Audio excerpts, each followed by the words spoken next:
Jesus, a paz do Senhor, irmãos. Tarde de quarta-feira, eu quero deixar um versículo da palavra e um breve comentário, porque a Bíblia diz que não é muito por falar que nós vamos ser ouvidos, mas por falar na direção do Espírito.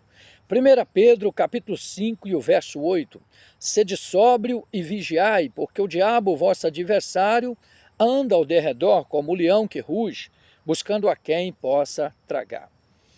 O diabo, no Antigo Testamento, ele montava a cavalo nas pessoas, fazia com que as pessoas andassem curvado para baixo, e de tempo em tempo ele vem mudando a sua estratégia. E o apóstolo Pedro, nesta passagem, ele queria nos alertar dos perigos, dos brejos, das armadilhas que nós íamos encontrar pela frente. Do Antigo Testamento para o Novo Testamento, o diabo de tempo em tempo ele muda a sua estratégia. Hoje, nos tempos atuais, o diabo ele tem tirado as pessoas de dentro da igreja, levado para o lamaçal do pecado, na maioria das vezes colocado pessoas para prostituir, levado pessoas a pecar e continuar em cima do altar, continuar, na maioria das vezes ele joga para a rua, escandaliza a placa da igreja, escandaliza o evangelho. Mas só que por último, nos últimos dias, próximo ao arrebatamento da igreja, olha a estratégia do diabo. Para o povo pensar que não é ele que está operando.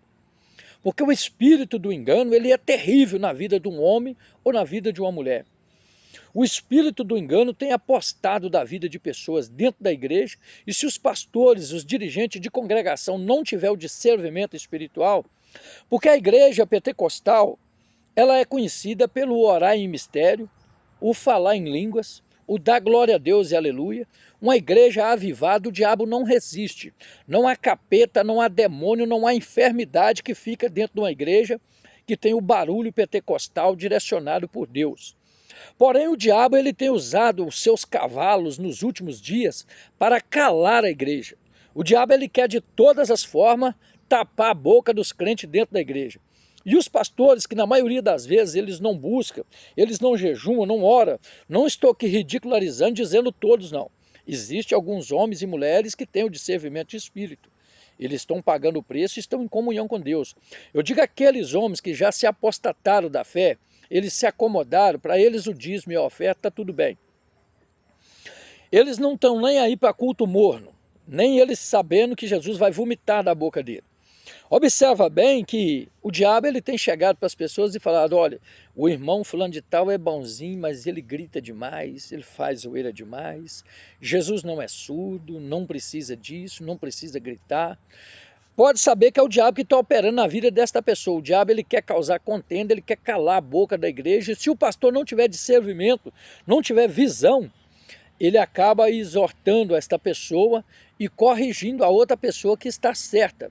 Porque uma pessoa cheia do Espírito Santo, cheia do poder de Deus, a alegria dele é dar glória a Deus da alma.